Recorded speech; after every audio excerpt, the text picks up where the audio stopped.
What's up, guys? Welcome back to the channel. Today I have got our last mystery tackle box elite.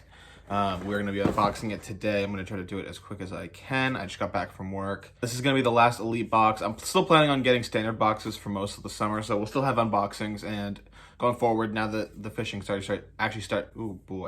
that the fishing is actually getting pretty good up here in Maine, we're going to start doing the slams as well, which I'm really looking forward to. So beyond that, I'm just going to start opening up the box. I did sneak a peek a little bit at the link that they send now to see what's inside. The only thing I remember is a clickbait, Coogan Squad's version of a chatterbait. But that's, I don't remember anything else. I remember thinking I was going to really like the box. So beyond that, we're just going to open it up and see what we got, because I really don't remember. All right, off the top, we've got a blooper, which I'll never complain about topwaters, especially poppers. I think for big and small bass, I just don't think you can go wrong with poppers. I think big and small bass are going to go after them. I do like the black color. I think it's pretty basic. You can pretty much use it anywhere. Usually I prefer pearl white if I'm going to go with a solid color like this, but there's nothing wrong with black either. Next, we've got a Yozuri knuckle bait, which I think is like their kind of odd version of a spinnerbait. I've heard of these baits for a really long time, but I've never tried one. So if anyone's been around the channel for long enough, you guys know that spinnerbaits are one of my go-to lures. So I'm actually pretty excited to give this a shot. I'm gonna open it up real quick, actually. So it's a 1/2 ounce. I got black and blue, which is pretty good, especially going into the later part of the summer. Oh yeah, that thing's got quite a lot of noise. Like even just shaking a little bit. That's gonna make quite the ruckus under the water. I'm a big fan of that. Nice trailer off the back. I think it's gonna look clean. Next, we've got some round ball shaky head jigs, 1/4 ounce. I got nothing against shaky heads, but I really do not fish them much. So not that I don't have a lot to say because I have good experiences or anything, but I just have such little experience with shaky heads. I fish so much from the bank, I really don't throw a lot of weighted finessey stuff.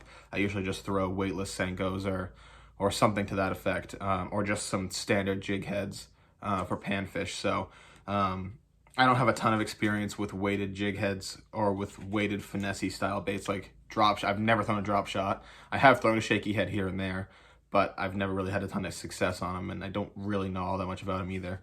Next, we've got our clickbait, 3/8 ounce in our sexy shad color. That's actually an interesting sexy shad. I feel like most companies at this point have a sexy shad color, but I feel like a lot of them, they're a lot less blue. I feel like there's a little bit of blue in there just to kind of complement the other colors, but this looks like a majority, or at least half blue. Not that I'm surprised about the color, because this is the exact same color I have in the Zinger. I didn't think it was sexy shad. I thought it was something else. 3/8 ounce. Similar to a shaky head, I really don't throw the chatterbait much at all. If I'm throwing something like this, I'm throwing a spinnerbait. I really want to take this year to really improve and try these different techniques. Get out. I'm hoping to get out in the boat. I don't know if you guys have been looking for a boat update, but I really don't have one for you. We dropped it off at a marine mechanic a month and a half ago, and the motor's good to go, but we also asked him to work on the trim kit because the trim motor was busted in it, so we weren't able to raise and lower the motor. And I think at this point, we haven't heard from him in a while, but at this point, I think we're just waiting for him to find the part. He said it wasn't going to be a big deal to fix, but I mean, it's such an old motor. It's in 1987. So at this point, we're just kind of waiting to be able to find the part we need to be able to put into it. Next, we've got a Perfection Lures Neko rig kit, which looks like it's got everything you need, which is pretty sick.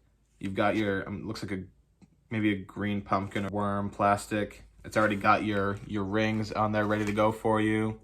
It comes with 2 Neko rig hooks. One of them looks like it's a weedless. So you've got a regular hook that's already rigged, and you've got a weedless hook too that's got a couple small weed guards. And it looks like they've already put the nail weights in there for you, so you pretty much have to tie on and you're good to go for a Neko rig. My cousin, who you see a lot in the videos, has got a camp on a lake with wicked clear water.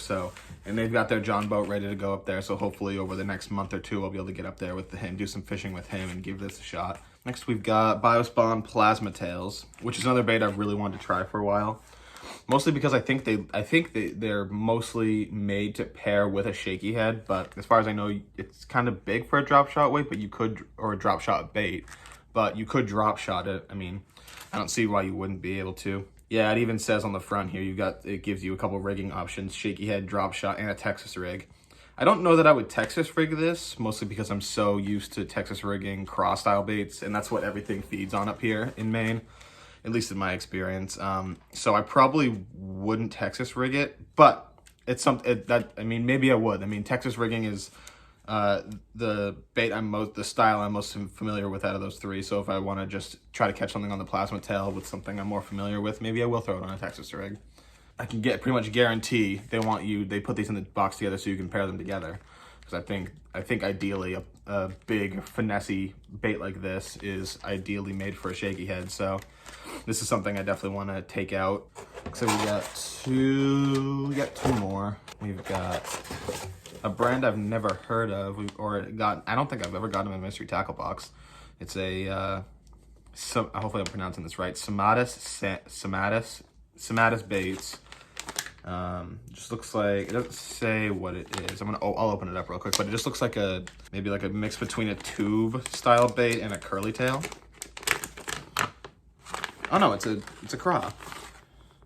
Ooh, I'm a big fan of that. One of the reasons, besides the coffee scent, why I really like rage tail craws is those big arms out front that make a lot of noise when they move. I'm a big fan of that.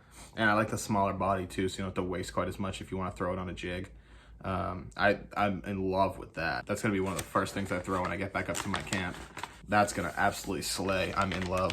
Does it say what color it is for reference? It doesn't, but it looks like maybe a green pumpkin base with like purple and green flecks in there as well.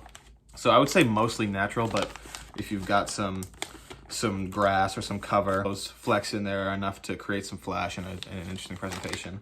And last, we have got a Weston, looks like a square bill. Yep, it's like a rainbow, right? It's like a friggin' rainbow. But we've got this, so you've got blue on the top, and then it transitions to like a green, like a light green chartreuse with orange on the bottom. So this thing is bright as hell.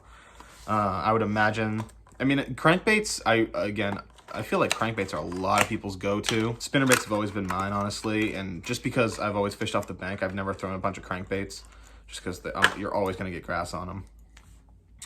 But this doesn't look like, even for a square bill, it'll dive that deep. That's got a pretty small bill. Plus the fact that it's a floating crankbait doesn't hurt either. It doesn't say how deep it dives, but I'd be surprised if that dives any deeper than 4 feet. I think the only one I can really remember off the top of my head for square bills is the Gookin Squad square bill, and I forget what it's called. Is it the Banger? Anyway, those dive 3 to 5 feet. So and this bill looks a lot smaller than the one on that. So I'd be surprised if this dives any deeper than, I would say, 4 feet. And it floats, but it also has like a dense body. You can tell it's made of real nice stuff. So I'm assuming this is probably one of the more expensive baits in the box, which is kind of a bummer. Like I said, because I just don't throw crankbaits. But I can tell that it's made of good, really high quality stuff too, so not that much of a bummer.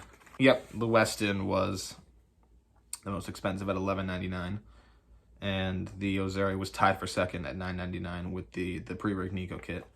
I'm not gonna lie, I think that's overall, I think that's probably my favorite Elite box that I got so far. But everything in here is either stuff that I really am looking forward to throwing because I've thrown it before, or because it's something I really want to try to throw. Like I said, that Neko rig kit, the shaky head stuff.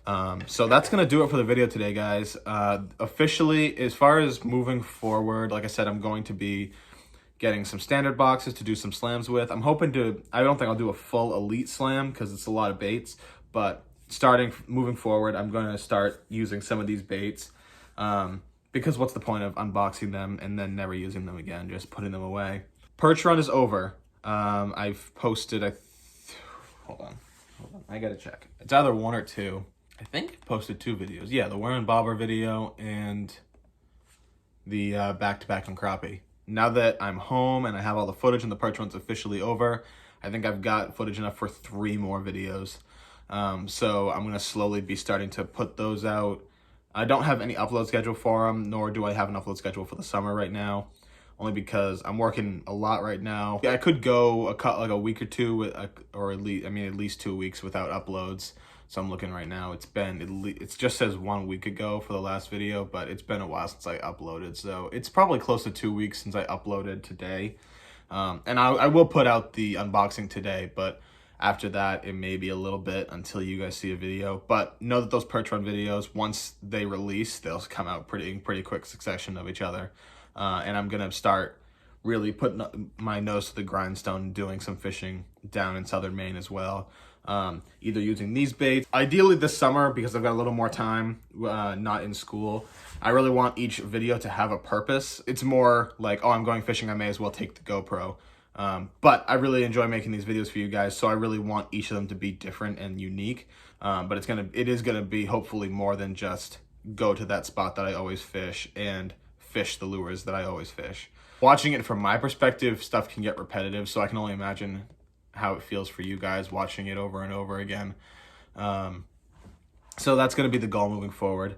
Thank you guys for watching this video. Next one hopefully will be out within a week. I can't guarantee that, I can only hope. But whenever it comes out, I hope you guys really enjoy it. I hope you guys enjoyed the video today, and I will see you in the next video. Later.